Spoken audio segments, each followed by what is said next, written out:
Dear lucky girl story. I literally just got off my internship. I am a bit tired. Do not put any makeup or lashes, so you're gonna give me as I am. And if you already gotten to this part of the video, then it's only rightful for you to just go ahead and subscribe and watch the rest of the video because a lot of things are gonna go down.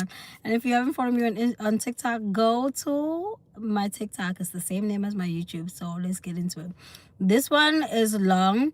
I usually read 3 Dear Lucky Girls, but this one is long. First and foremost, I do want to say I changed my nails from red to French, which is so much fun. So I'm so excited to get back to my French manicure. But that's just another story. I want to do more videos about being more feminine and ladylike, and how to dress, how to skin, nails, etc. But let's get to the juicy part. This one is long, right? So I'm gonna try to dissect it piece by piece. And of course, these are all anonymous. What you do is you send me a dear lucky girl on TikTok, and then I create a video responding to your massage, not even your message, your massage. So let's start. She says, "Hey babe, I'm reaching out because I really need some guidance. Half the time when people reach out to me, they already know the answer. They just need confirmation. They need someone to back up what they think. And sometimes it's because they're feeling stuck or confused and just need like a voice, like a third party." She says, "I've been involved in 2 different relationships that I now realize are no longer right for me. One guy was caring and did his best to provide, but he would often make big promises and never follow up through unless I consistently remind him. Firstly, that's an ick. Train yourself to think that's an ick. If someone says they're going to do something, you can maybe remind them once. But if you're consistently reminding them, you're showing signs of desperation. And you're basically telling them that the ball is in their court. It's their world and you just live in it. You need to train men to think that if they don't do it, someone else is going to do it. You cannot approach situations with a desperate mindset, because what happens is your energy exudes desperation. Stay clear of that. Yes, I'm showing off my forehead. My dad said girls with big foreheads are pretty. But let's get back to that. So, consistently reminding him, which became exhausting. Honestly, I don't think I ever truly loved him. I was just exploring and seeing where things are going, which is fine. I always feel like you can get a lot when your emotions are not fully in there, but a guy needs to feel like you care, some form of caring. When people over promise and under deliver, they are trying to get as much as they can out of you by bluffing you. B, they sense your desperation and they've realized that you are gullible and you accept words more than action. And it needs to be the other way around. Do not listen to what anybody says. You need to watch what they do. Have a nice day. Thank you, darling. You need to watch what they do, because words don't pay bills, don't take care of words are just words. People are like, well, I like words of affirmation. Great. There's ChatGPT. Get ChatGPT. Say what GPT. Ask ChatGPT to tell you that. ChatGPT is going to tell you that for free. Don't be seeking words of affirmation from human beings. Okay, it's one thing to want someone to be grateful when you do something for them, but don't. When people say that's their love language, I'm not taking that away from you, but also remember, words do not do anything. They just sounds. Okay, and when someone is bluffing you or making empty promises, remember, it's just words. It's not tangible things. I can tell you, hey, I'm going to book your flight tomorrow. That's just words. Until I put my actions to the words, do not take anything coming out of my mouth seriously. Facts, my beautiful chocolate queen. Thank you. Happy birthday, lucky girl. Okay, thanks. It's not my birthday, but thank you. Absolutely. Hey, Valerie. It's not my birthday. I'm not sure, but cool. You want to give me a birthday? I'm going to take it. One thing about me, I will celebrate a birthday anytime. So, point of the matter is, stop listening to what people say. You got to watch what they do. If the actions and the words don't fit, it's not right. Okay? Stop being gullible. Stop having Google eyes because someone is telling you stuff. People know how to read you. They know how to see what you need. Men are great at that. That's their abilities. And a lot of women are desperate to hear the words, and then they don't focus on what the action is. Is there an action after what the person has said? Every day we are living is a birthday for real. I'll take that. In fact, after this, I'm gonna go get myself a glass of wine and celebrate my birthday. Pow, pow, pow, pow. I'm joking. I'm not. But they say so.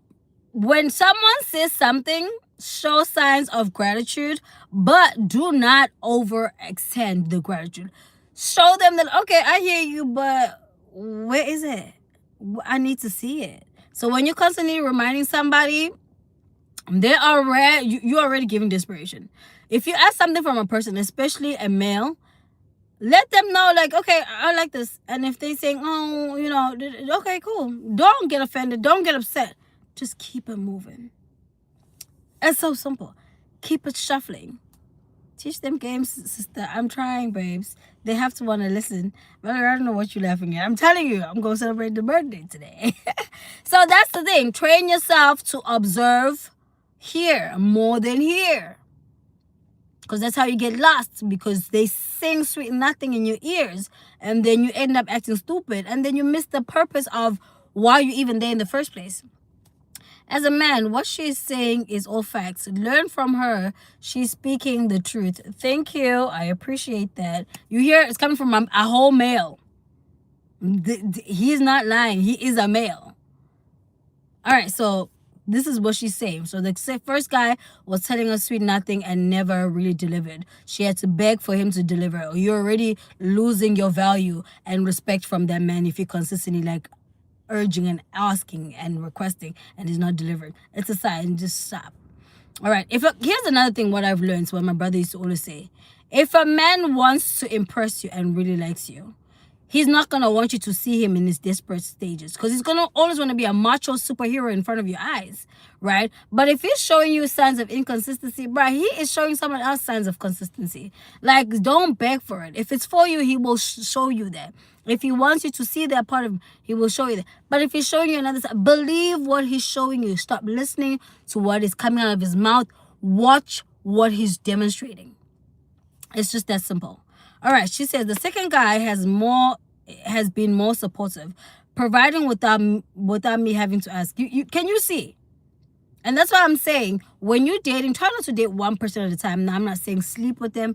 Try to date multiple people so that you can, it's like putting out your resume for a job.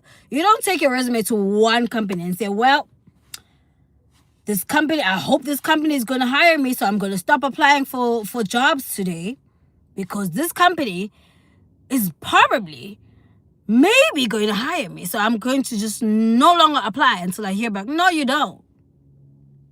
You send out your resume to 5,000 companies, as many as you can. And then you do not emotionally attach to any of them until they give you a result. Hey, I want you to be my woman. I want us to evolve together, I want you to be my person, to get married, whatever. Until you get that confirmation, you are in probation, or they are in probation, actually. So no one is accepting your resume. You still in your marketing stages where you're sending out your resume or accepting resume. Let's just say you, the company, accepting resume. You haven't picked anybody. So stop putting your heart and soul and sweat and blood into one human being. No. This is a hiring process. Let them distribute their resumes, and you, as the hiring manager, will pick the best resume. Don't just pick a resume because it's the first one at your desk. All right. So the second guy, and that's the reason why you should date multiple people. It helps you compare notes. Okay, I can see you willing to move mountains for me. Oh, okay. You're not. You will see. And sometimes the guy that you think is your type is the one that is not willing to do much, because you're willing to accept bare minimum because you like him that much. And the one that you're like, I really don't care about you, he's willing to move mountains because it's challenging for him and he's maybe really into you. So I always say type should not be a physical attribute. Like, don't look at you, he's 6'7", he's masculine. If he's not taking care of you and making you feel good as a person internally, helping you evolve as a person, his looks are as dead as the hair on my head. I kid you not. Okay, so she says, the second guy has been more supportive, providing without me having to ask, but I still find myself holding back from asking him for anything. Maybe because I care more for him and don't want to be a burden. Bruh.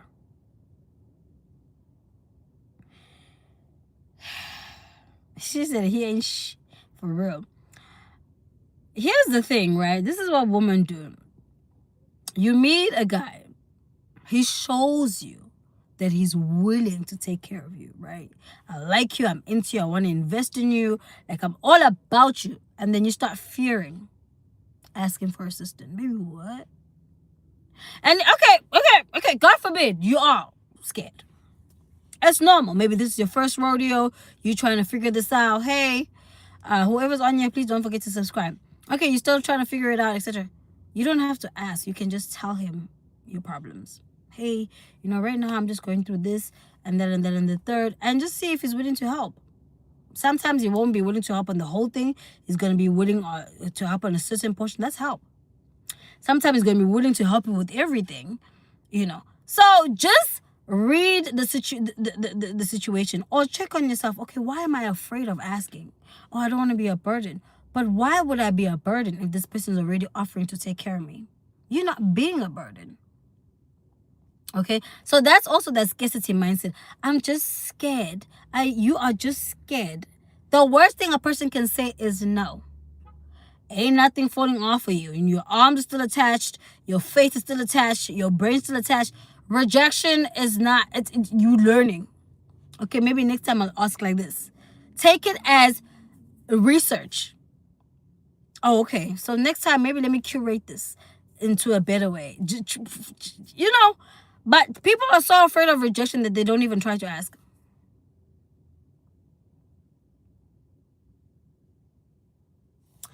God will always be on my side. I'm good for you, buddy. All right, so she says now, I recently quit my job. It's been about a month.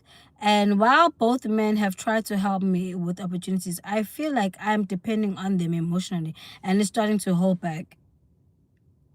me back. Men are not there for emotional support. Go find friends, siblings, ChatGPT, a diary, a therapist. Men are not there for your emotions. Okay? That's tiring. It gets tiring for your friends. Can you imagine a man? They're not there for you emotionally. No. Find people to emotionally support you. Okay, so she quit her job. Now she's, starting to panic. So she feels like she's like, I've started distancing myself by going silent, and now they're both reaching out nonstop. I'm struggling with how to fully cut ties without feeling guilty of or second guessing my decision.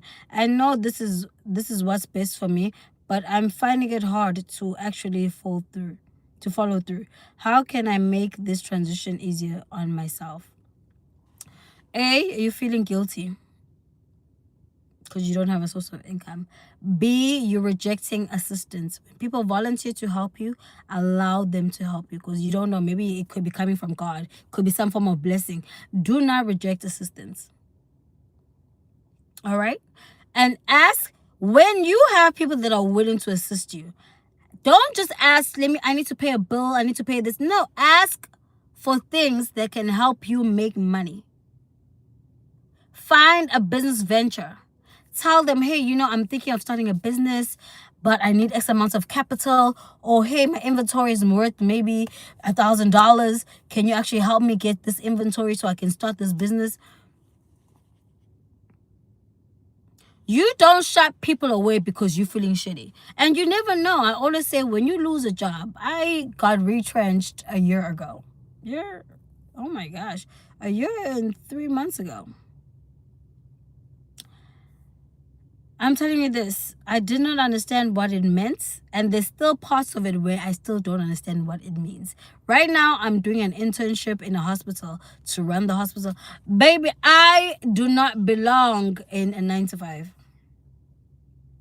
I don't belong in a 9-to-5, and it had to take me this much time. At my big age, I realized, no, I'm a business person. I like having my own stuff. I like the freedom. I like having my own business. I just like when I want to take a nap, I want to take a nap. When I want to get on a flight and go on a holiday, I want to be able to do it. I don't like asking people for time off. So in the meantime, sometimes when you get that part of your life taken away, like a job, look for other things you can do while you're job hunting. Stop being stuck in a predicament, because that job is not coming back. If it's gone, it's gone. And you got to learn to say good riddance. See the good and goodbye. See the good and goodbye, because you consistently want to hold on. When the milk is spilled, you're not going to sip it off the floor. You're going to mop it off the floor. The milk is already spilled. It's done. So I would say, you in a rush to get rid of these men, see how they can help you to stabilize your income in the interim while you're looking for a job.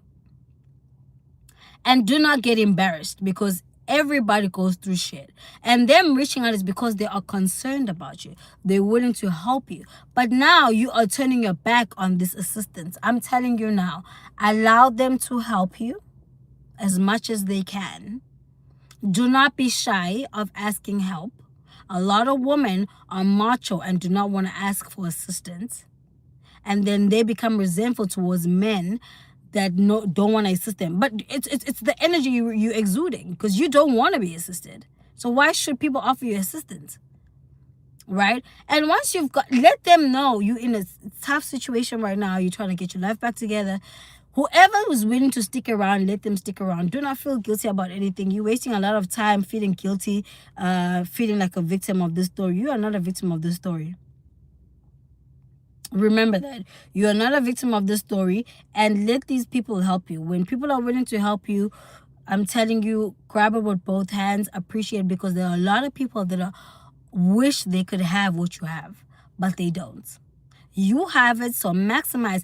I will say, start a business, even if it's a hair business, whatever. And that's why I always tell women, learn to have hobbies. Have hobbies that you can transition and make money out of those hobbies. Learn skills. Half of this shit is free on YouTube. Go find a skill you are inquisitive about. Research it, study it for months. On weekends, instead of going to get drunk, study these skills. Master them. Every skill you start off with, you will not know what you're doing. Eventually, you're going to figure it out. Give yourself time to be a beginner. Master those skills. Find skills you can turn into money. When these men are offering you guidance and assistance, ask them for that money to help you start off your business. But you don't want to start off business. You just want to be taking care for the rest of your life, which there's nothing wrong with that. But that gets boring after a while. I've done it. It's great to have the financial security, but it's also amazing to have your own business, something you wake up to, something that keeps you happy and excited as a person. Because this is what happens, right? You're in a relationship. All of my relationships are always taken care of. By the time I move into with a guy, we engaged. I'm probably not working. I'm at school or something. He's taking care of everything. Your life starts to become a lot about them. Like I started, because people were like, but so she's setting women to depend on men, but she is working. She's done the stay-at-home mom life. That gets boring. Because what you end up doing, you wait up on your husband to come home. You always texting friends. What are you doing? What are you doing? No, for you to be an excited person, human beings are designed to be progressive. Start something. It doesn't have to be big. It doesn't have to be big. It can just be small. Bring you $500 here, $700 here. Just your little thing that you can call your own can prevent you from being desperate and feeling like your livelihood depends on this man. You need some form of independence as a person. You need. So take his money and start a business, bro. You need some form of independence as a person. Otherwise, you become boring. You become boring in your relationship. You become emotionally dependent. You just become annoying. You start to nitpick every little thing he does. You're fighting about, he took off his shoes. He did. You start to, because you have nothing else to focus on but him. Find a hobby. Find a hobby you can monetize. Study that hobby as if the world is ending in 2 weeks. Master that hobby and start monetizing that hobby. Whether you have a job or not, because you can never guarantee on a 9 to 5. You can be fired. You are replaceable in a 9 to 5. Start if you're working or a stay-at-home person or whatever. Start something of your own. Enjoy it, study it, and monetize it. All right, I'm gonna stop right there. It's already like 2 o'clock. I will see you guys next time. And another thing, if you have someone that's willing to take you back to school, go study business courses, go study marketing courses, go study social media courses, public speaking. Study a skill that you can convert into money. Yes, study a skill you can convert into money. All right, from me to you, I love you. I'll see you guys next time. Bye.